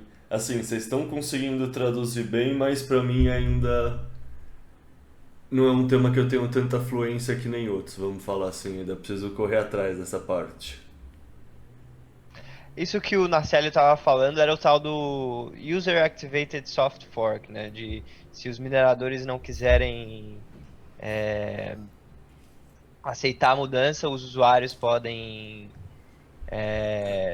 ignorar os blocos dos mineradores que não estão aceitando a mudança. Esse é aquele UASF que tu vê a galerinha usando boné por aí. Não, eu tô ligado, eu tô É ligado. basicamente. Mas Ah, e porque no final conta aí das pra quem tá contas. ouvindo. Faz a síntese do que é isso aí pro pessoal que tá escutando. Então, porque no final das contas o Bitcoin ele é um programinha de computador, certo? E você pode alterar lá a funcionalidade dele, adicionar e tal. O que acontece é que, claro, você meio que delega isso para quem tem reputação, para os desenvolvedores, né? Que entendem tecnicamente o que acontece e tal, entendem do protocolo e que vão propor uma solução ali que você vai ler depois e tal, e beleza, essa aqui eu concordo, vou rodar agora essa alteração. Você poderia hoje aumentar o limite da quantidade de bitcoins no seu Bitcoin. A diferença é que, tipo, isso aí vai splitar o seu nó do resto da rede, porque o resto da rede não concorda com essa regra, né? Essa parada Basicamente, que o você Lorenzo vai estava mandar uma falando. transação para uma pessoa com o número de blocos máximo alterado. Essa pessoa vai receber essa transação e vai ver lá o conjunto de regras do Bitcoin. Lá tem uma linha que fala, ó, o número máximo de Bitcoins é tanto. Aí ele vai comparar o número que você meio que enviou e o que você tá. E o que ele tem no código dele vai falar, não, não dá. É impossível, não é Essa compatível, eu regra aqui rejeito eu essa não transação. compacto com ela, eu não vou aceitar a transação. Então, inclusive, se você começar a spamar algum node assim, ele até te bloqueia, né? Tem um recurso Uhum. anti-DDoS sobre isso também, enfim. Essa parada da ativação pelo usuário seria onde, beleza, imagina que o minerador ele aceitou colocar uma regra nova no Bitcoin. O minerador ele vai aceitar pessoas que vão mandar esse tipo de transação alterada, seja esse BIP ou seja algum outro, e ele vai incluir no bloco. Quando esse bloco chegar para você, já vai estar minerado lá com essas regras, caso você tenha optado pelo esse USF aí, você vai... É como se você colocasse uma regra a mais. Ó, caso tenha essa regra que eu não compactuo, eu não aceito. E aí eu não vou incluir ela no meu node, eu não vou repassar ela para frente. Seria basicamente isso. Não sei se deu para entender aí.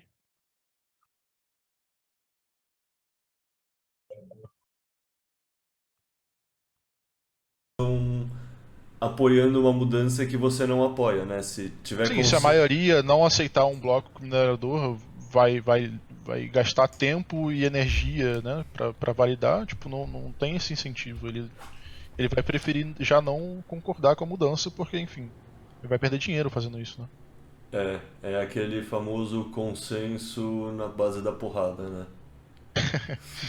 Foi o que aconteceu lá na época do Segwit. Dedo no olho e soco na cara. Isso aí. E pensando de uma maneira mais ampla, assim, tipo, que eu vi várias pessoas comentando coisas parecidas com o Taproot, né? Tanto do Speed Trial, daí falando que, pô, não é pra fazer Speed Trial nessa BIP porque não tem consenso, e no Taproot tinha, e como se identifica consenso. Sei lá, vocês, olhando esse BIP com o Taproot, tem alguma coisa que vocês acham que tá estranha, que tá assimétrica, que vocês aprenderam? Sei lá, vocês tiraram alguma reflexão dessa comparação? Cara, a alteração do Taproot, ela já está sendo proposta há muito, muito tempo. Até antes mesmo da época do Segwit, assim. Só que a diferença é que o Taproot não entrou na época por causa da restrição que tinha na patente aí do Schnorr Signature e tal, enfim. É uma coisa que já está sendo discutida há muito tempo. Esse BIP novo aí, entre aspas novo, ele já tem tipo 2 anos, tá ligado? Então, eu também acho que não está na hora de ativar, caso fosse necessário. Na minha visão, nem é necessário ativar. Mas caso fosse, eu ainda acho que também tá, por mais que tenha 2 anos, ainda esteja prematuro, assim, essa ideia, tá ligado? Existem outras formas de resolver o problema que ele se propõe a resolver. A simetria seria essa do custo-benefício. Agora, o Taproot, ele trouxe muitas vantagens que eram claras. A proposta inicial também trazia muitas vantagens, ele também sofreu críticas. O Peter Willie acabou tirando algumas coisas que estavam mais complexas, então assim, ele foi sendo capado aos poucos também, algumas coisas ficaram para o futuro. Acho que esse tipo de coisa é natural. Agora, identificar esse consenso é muito complicado, não tem como, né? Muito difícil, você tem que meio que sentir. A maioria aí tá. O consenso tá foi aprovando. atingido aí nesse caso, assim, as ideias de melhoria eram claras, o usuário ele conseguiu enxergar isso, eu espero, ou pelo menos assumiu que ele estava entendendo o que estava acontecendo e atualizou o Node. Simples assim. Eu lembro também que eu fiquei procurando críticas ao Taproot e não tinha. Ninguém tinha nenhuma crítica, não tinha o que fazer. Não tinha. Estava muito claro, assim, tem benefício, não tem muita dúvida. Está madura a ideia. Já esse não, né? Já esse, tipo, qual que é o benefício? Eu não sei dizer. Tipo,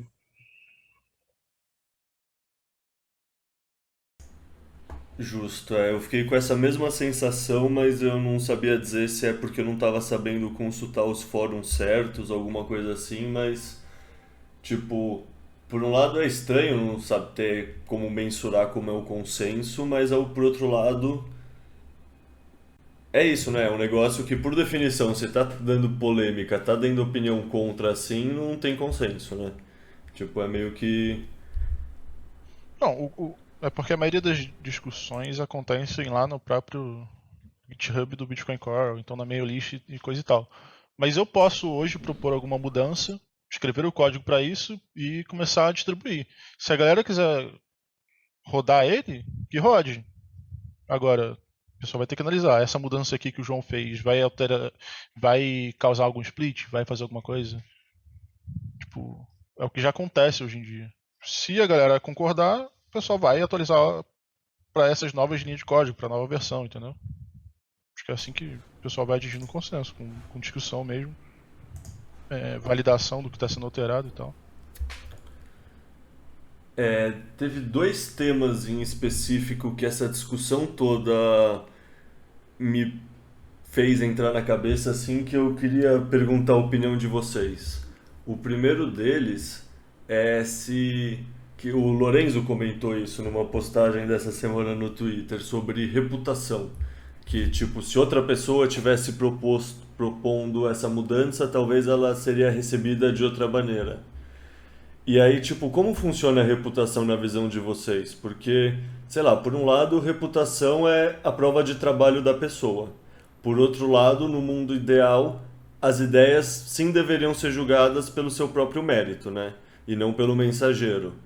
Mas, ao mesmo tempo, como você prioriza e tem um processo eficiente, visto que o seu tempo é finito e, sei lá, vão ter muito mais propostas de melhoria do que necessariamente tempo para analisar a sério todas elas? Cara, eu acho que isso aí é um mecanismo de defesa humano, assim, tipo, eu tava falando com o Miguel ontem sobre isso. Imagina se o Vitalik cria um BIP lá no Bitcoin. Beleza, ideias são importantes, você vai ter que analisar o que esse cara tá fazendo, mas como é que você ia reagir a isso, tá ligado? Se o Vitalik faz uma proposta para alterar alguma coisa no Bitcoin, tu ia olhar isso com bons olhos? Seria difícil estabelecer confiança. Então, é justamente porque pela reputação, assim. Não é alguma coisa definitiva. O Peter Willy não pode chegar lá hoje e alterar o limite de 21 milhões porque, beleza, esse cara tem reputação, vamos fazer isso. Não, entendeu? Ele também pode destruir a reputação se ele fizer alguma coisa nesse sentido. É triste que o capricho humano ainda está presente.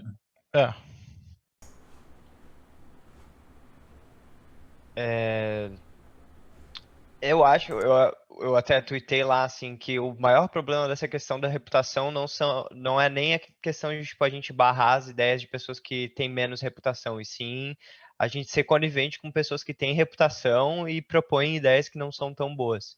Verdade. E, eventualmente, isso pode acontecer, e eu acho que é aí que mora o problema, sabe? Não no lado ao contrário.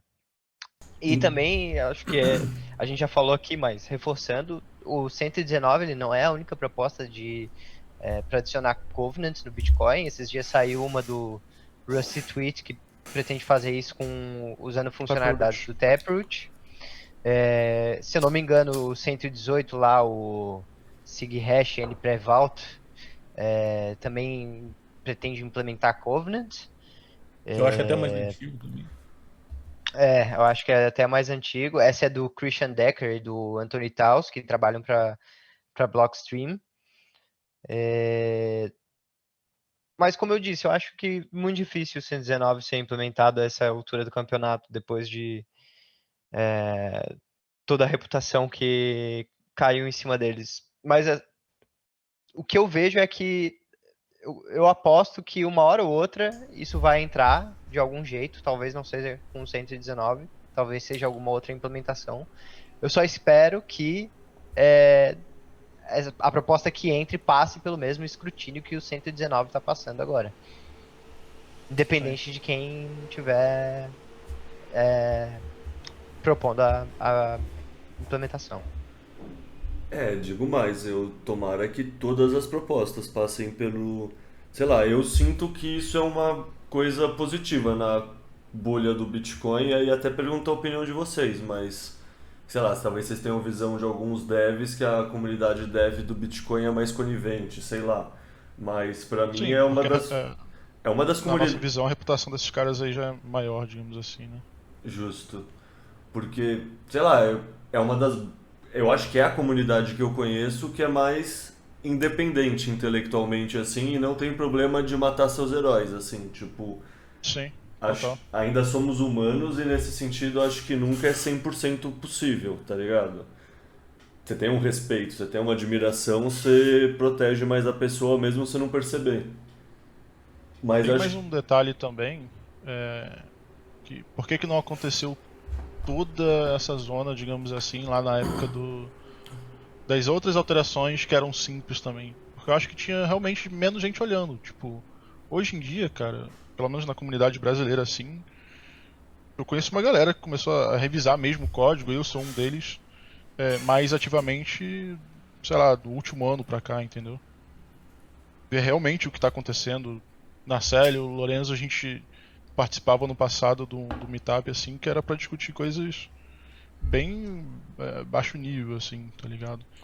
Toda quarta-feira tem o Bitcoin Review Club também, que também junta mais uma galera, isso aí tá aumentando cada vez mais, o pessoal realmente revisando, né? As propostas de alteração no código e tal. Então, na minha visão, acho que isso vai ter mais ruído também, tá ligado?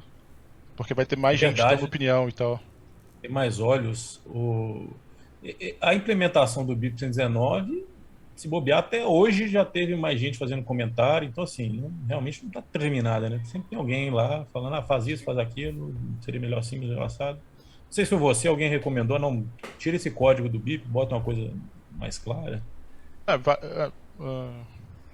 Sobre o BIP em si, a questão dele é que grande parte dele lá, como a gente falou no começo, o BIP ele é um documento técnico. Só que ele tava técnico até demais, ele tinha código em Demais, C++ demais. e tal, tipo, tava difícil de entender. Eu acompanhei uma live que o Andrew fez revisando, que é um dos caras aí que contribui ativamente pro Bitcoin. Até ele que, tipo assim, ele só mexe no código do Bitcoin, até ele achou difícil de seguir o que estava sendo dito ali no BIP, entendeu?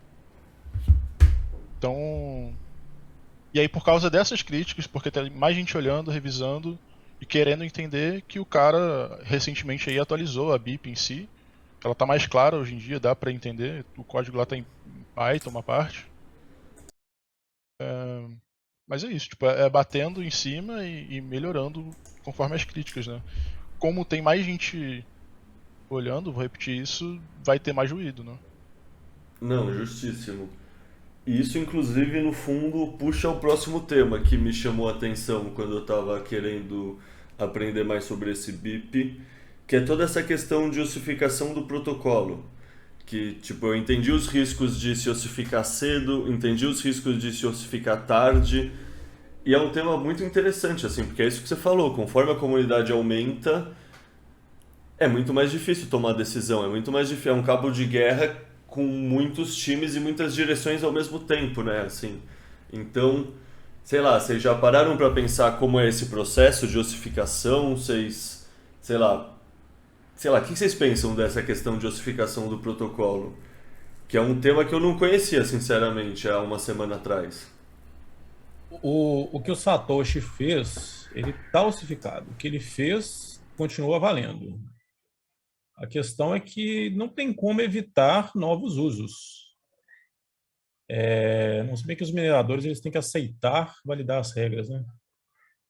É complicado. Mas, assim, eu acho, com esse meu viés aí de querer melhorias e novas funcionalidades, eu acho que vale a pena trazer melhorias, novas funcionalidades. Não vejo problema nisso, não, desde que seja feito com cuidado. Embora haja o risco aí de aumentar a superfície, os pontos de falha do sistema como um todo. Mas enquanto as regras do Satoshi estiverem valendo, não tem muito o que fazer. Enquanto o Bitcoin Exato. continuar funcionando do jeito que foi programado para funcionar, você pode tentar alguma funcionalidade nova facultativa e aí, sei lá, concentra os problemas só lá naquele lugar. Se alguém quiser usar aquilo e arriscar Enquanto seus for bitcoins. soft fork, enquanto É, não tiver alterando alguma regra de consenso, assim, tipo, pra mim tudo bem também, mas eu também tendo a ter essa visão de o que tá funcionando não mexe, tá ligado? Eu tenho uma visão cética que pode partir, assumo 100% ignorância nessa consideração, mas do ponto de vista de alguém meio cético e averso a risco, o meu pensamento meio que parte de o Bitcoin já não funciona como a melhor reserva de valor já inventada. Tipo, ele já superou muitos riscos existenciais e ele já tem um código bastante robusto. Eu concordo que se surgir um bug, qualquer coisa assim, ele precisa ser capaz de mudar. Então, nesse sentido, óbvio que não é a favor de uma ossificação dogmática absoluta. Mas pensando que a principal dor que o Bitcoin foi construído e projetado para resolver, que é a questão da falta de uma reserva de valor que proteja você tanto da inflação quanto da censura, do confisco, do roubo, tipo, eu sinto que meio que ele já fez isso e que, portanto, quase qualquer questão eu não consigo não enxergar como uma simetria negativa, tá ligado? E aí eu não sei se é fruto só de ignorância e, portanto, medo, porque você tem medo do desconhecido, né? Então não entendo as derivações, é melhor eu ter medo do que eu achar que vai ser incrível. E aí é o viés oposto ao do Narcélio, nesse caso. Mas por que esse pensamento não faz sentido? E, na verdade, apesar de todas as mudanças ali que tem nuances que tem até no white paper, se tu olhar, o problema que o Bitcoin vem para resolver é o problema lá do gasto duplo, né? Essa parada aí, reserva de valor, é uma consequência muito positiva, né? Que vem da ideia inicial, digamos assim. Você ia falar alguma coisa aí, Lourenço? Tá. É que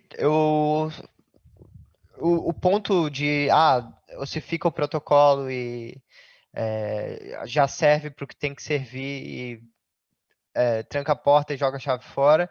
Você podia ter feito esse mesmo ponto antes do Taproot, antes do Segwit, antes de implementação de multisig. Então acho difícil falar assim, pronto, aqui tá bom e agora chega. Até porque, para quem olha o Bitcoin mais de perto no quesito de ver o código e conhece as limitações técnicas do protocolo, a gente consegue ter uma ideia um pouco melhor de onde é que estão os gargalos, onde é que podem surgir possíveis problemas e esse tipo de coisa.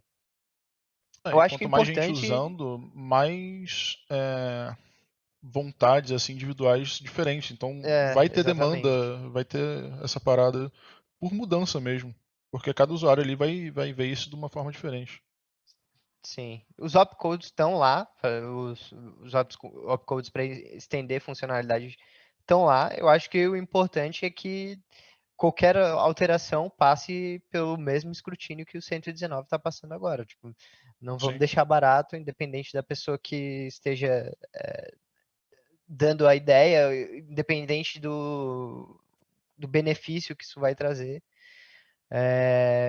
Mas isso, se ficar o protocolo, cara, eu acho que vai ser muito difícil acontecer. Até porque a gente não sabe o que vai acontecer quando o incentivo de bloco lá acabar, quando o subsídio de bloco acabar. A gente especula que os mineradores vão conseguir se sustentar apenas com taxa de mineração, mas ninguém sabe se isso vai realmente acontecer ou não. Inclusive, eu já vi desenvolvedores aí falando que gostariam que o Bitcoin tivesse sido implementado com um subsídio infinito, ao invés de diminuindo de anos em anos, assim, porque acho que seria uma maneira melhor de resolver esse problema, mas agora já foi. É assim e não vai mudar. Só que aí, seguindo essa linha aí, ele não seria escasso, logo teria outras implicações também. Talvez não tivesse o preço que tivesse hoje, entendeu? Não tem como saber, na verdade.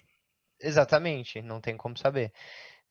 Mas como tu disse, cara, o problema do Bitcoin, o problema que o Bitcoin queria resolver era o do gasto duplo, não é de reserva de valor, e surgiu como consequência porque o Satoshi decidiu implementar lá o subsídio que diminuía a cada 4 anos, e pelo fato de que o dinheiro fiat do jeito que ele é, o Bitcoin se valoriza. Mas se você quiser acabar mesmo com esse negócio de Bitcoin ser reserva de valor, é fácil, só para de imprimir dinheiro que tem um adoidado e pronto. Nesse sentido, o caso de uso de reserva de valor meio que para de ter tanto sentido. Mas é isso, assim, cara. Você tá falando que é só mudar a natureza humana, Lorenzo. Então, não tem como. Não tem como. Infelizmente não tem como. Ou felizmente, né? Porque hoje a gente tem o Bitcoin. E sobre essa questão de alterar ou não também, e a forma como alterar, tem uma frase do Greg Maxwell que diz mais ou menos o seguinte: o risco do Bitcoin é que o público, o usuário, os usuários que utilizam ele, não entenderem o Bitcoin, não se importarem e não protegerem as propriedades que o Bitcoin tem de descentralização, por conta que justamente essas propriedades que tornam ele valioso, de descentralização, ser escasso e tal, né? Se eles não derem importância, não saberem utilizar, não entenderem como é que funciona, em primeiro lugar, tipo, o problema tá aí, entendeu? Uhum.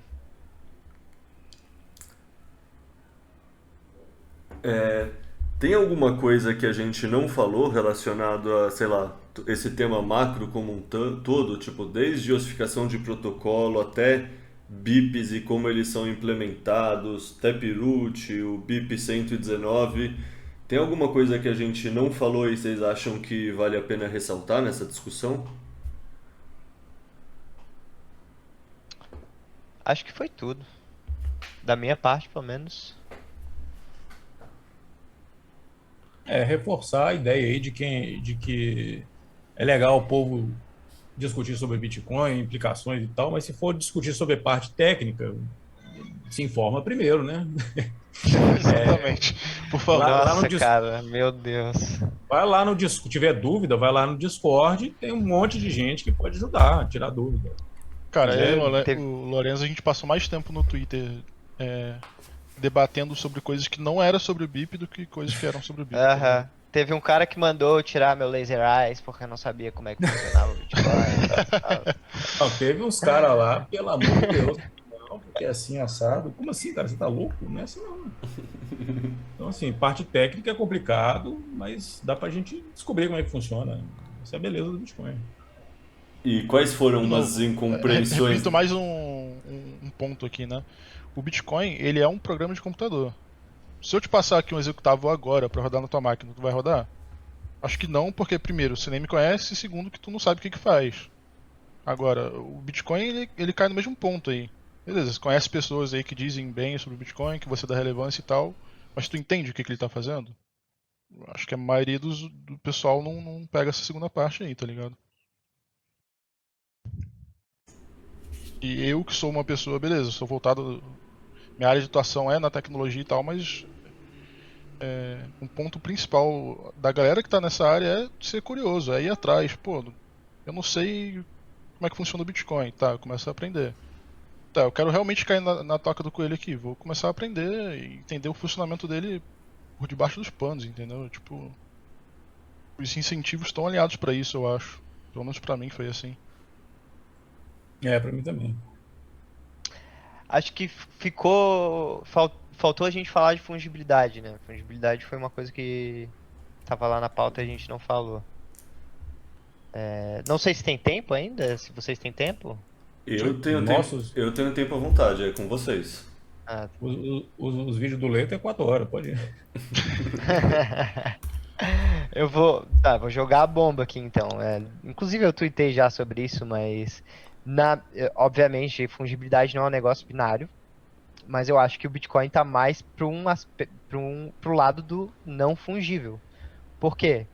Porque literalmente todos os TXOs têm um histórico diferente. Ele passou por mãos de pessoas diferentes e essas pessoas botaram travas diferentes. Então, tudo bem você pensar que hoje, assim, num aspecto social, todo mundo aceita o Bitcoin pelo mesmo preço, mas tecnicamente, olhando o código, cada um Tecnicamente é deles possível diferenciar cada um. Exatamente. Pelo histórico. Assim como, se tu parar pra pensar, uma nota de real, sei lá, ele tem o número de série. Na prática, alguém vê o número de série, vê se ele saiu de algum roubo, alguma coisa assim? Não. Mas com Bitcoin isso é até mais fácil, porque todo dado lá ele tá imutável, ele tá público, entendeu? Uhum. E aí a questão da crítica de que o BIP acabava com a fungibilidade do Bitcoin, na minha visão, não faz sentido, porque eu já não vejo como fungível, e na verdade o que ia acontecer lá é que nesse histórico aí de mãos que o Bitcoin passou e condições que forem impostas para gastar esse Bitcoin, em algum momento ia estar lá, a pessoa usou o Check Template Verify aqui para Sim, a questão da esse fungibilidade, volta ao ponto que eu falei no meio da conversa aí, que quem define no final das contas, a forma que vai receber e a forma que vai gastar é o usuário. Esse BIP, ele adiciona uma funcionalidade para o usuário ter mais uma possibilidade de escolha. Se ele estiver sendo forçado para usar uma dessas coisas aí, já está errado por aí. O Bitcoin tendo essa funcionalidade ou não afeta esse usuário que está sendo manipulado, digamos assim, né? Sobre a fungibilidade, eu acho que até a Lightning deixa o Bitcoin mais fungível, o que é bom, porque a Lightning se propõe a ser a camada de pagamento mesmo, tá ligado? Uhum. Porque na Lightning você não consegue ter esse histórico. Na hora que você recebe, tu consegue saber qual foi o último pulo ali só do roteamento. Então, por não conseguir ver histórico, aí sim eu vejo que ele é fungível nessa camada aí, tá ligado? Uhum. Era o eu ponto que eu concordo. ia trazer mesmo, tipo, que eu entendo que até o CoinJoin, se você tiver, sei lá, poucas pessoas e uma pouca liquidez, poucas pessoas fornecendo moedas, ainda é relativamente pouco fungível, e que é um degradê que se você jogar na Lightning é pelo menos simples para a pessoa do dia a dia, para o plebe normal assim, é uma opção muito boa, assim, que você já... O ponto do CoinJoin, ele é interessante, tendo pouca liquidez ou não nas pools de mix lá e tal, mas você ainda consegue afirmar que um Bitcoin ele veio de um CoinJoin ou não. Então, esse poderia ser um problema, né? Não sei quem que vai impor essa regra, mas... Entendeu? Saquei. E da Lightning ninguém vai fazer isso porque a Lightning já é o meio de pagamento, portanto E essa... porque você não tem nem como fazer, entendeu? Você não tem como ver quando você recebe o pagamento, tu não consegue enxergar além do teu canal, da onde ele veio. Perfeito. Essa rede ela foi desenhada para ser dessa forma, entendeu? Sim, sim. Enquanto na camada de consolidação que dizem, a blockchain, todo o histórico está lá, público, você consegue ver exatamente desde da transação onde o minerador minerou aquela e pegou aquela recompensa do bloco, criou aqueles novos bitcoins, até chegar na mão de quem está te pagando. O cara consegue, teoricamente, fazer todo esse caminho aí. O CoinJoin ele dificulta chegar na origem, mas o cara que está recebendo ele consegue, beleza, isso aqui passou no CoinJoin, então não quero, por exemplo. Não sei quem faria isso, né, mas existe essa problemática.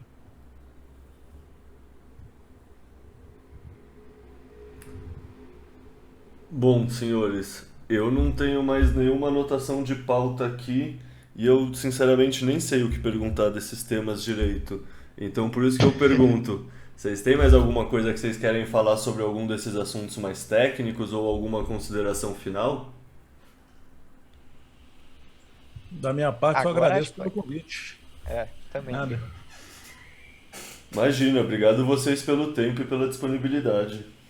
Eu agradeço também pelo convite e, como de praxe, Don't Trust Verify, né? Vai lá, Don't ler Trust Verify, o BIP, vai exatamente. entender como é que o Bitcoin funciona, as implicações e tal. Não confie E se em quiser nada que a tirar gente dúvida, falou aqui, se quiser, entendeu? se quiser tirar dúvida, fica à vontade também. Ninguém aqui é arauto inacessível. Bem pelo contrário, eu amo tirar a dúvida das pessoas. Senão não tava lá no Twitter jogando aquelas polêmicas que eu jogo. Exato. Você tá Mas querendo isso. ser o John Carvalho brasileiro, já saquei tudo. Eu gosto bastante do cara, velho. Obviamente eu não concordo com tudo que ele fala, mas na minha visão ele enxerga o Bitcoin pelo que ele é, não pelo que ele deseja que fosse. Eu acho que tem muita gente enxergando o Bitcoin pelo que as pessoas desejam que ela fosse, não pelo que ele é. Sim. Justo. Eu gosto dele também. Ele tem esse quê de provocador que faz as pessoas refletirem, né? Isso é importante. Querendo ou não, a gente quer manter a tribo dos bitcoinheiros, tipo, mesmo sendo um culto de fanático que consegue ter o pensamento crítico, que nem vocês falaram, Exato. que verificam e não só confiam. E tem sim que ter E umas vai ter pessoas gente que fazem isso, né? E vai ter gente que chama esse cara aí de psicopata, de tóxico, tá ligado?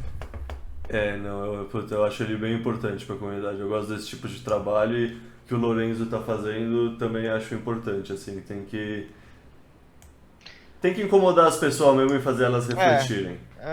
Exatamente. Fogo no parquinho. Exato. E fazer o trabalho que a gente tá fazendo também de tentar simplificar as coisas, né? O Lourenço tem um projetinho aí, eu tô fazendo isso indiretamente também lá no Discord. E tipo, beleza, você que não entende a parte técnica, eu posso tentar te explicar. Não é que você tem que confiar em mim, mas assim, faz sentido pra você o que eu tô falando, entendeu? E se outras fontes também falam a mesma coisa, no final das contas, se você não confia, né, não tem muito o que fazer, mas a gente tem esse trabalho também de tentar simplificar as coisas, né? Porque já que a gente domina a parte técnica, sinto que a gente tem também essa capacidade de simplificar as coisas, né? Explicar. E quem quiser trocar ideia com vocês preferem Twitter, Discord, tanto faz? Tem algum lugar que é melhor procurar vocês? Discord eu acho que é melhor, né? Tem mais gente para responder, tirar as dúvidas. Todo dia, o dia inteiro tem gente lá. De vez em quando a gente, sei lá, faz reunião, meetup lá também. discord.bitcoinheiros.com. E eu tô lá Tem no um Discord Twitter, que a galera tá @Marcelo. lá. No meu Twitter é @geonoctus. Se quiser entrar no Discord lá também, fica à vontade. E tudo que a gente está falando aqui vai estar na descrição para quem está ouvindo. O link para o Discord, o link do Twitter dos meninos aqui, a BIP 119 para o pessoal que quiser ler também e não confiar e verificar. Tudo que a gente falou aqui de referência vai estar na descrição também. É nóis, povo? É isso É aí. nóis. Bom, Obrigado pelo convite. imagina, de novo, obrigado vocês pelo tempo e aquele abraço.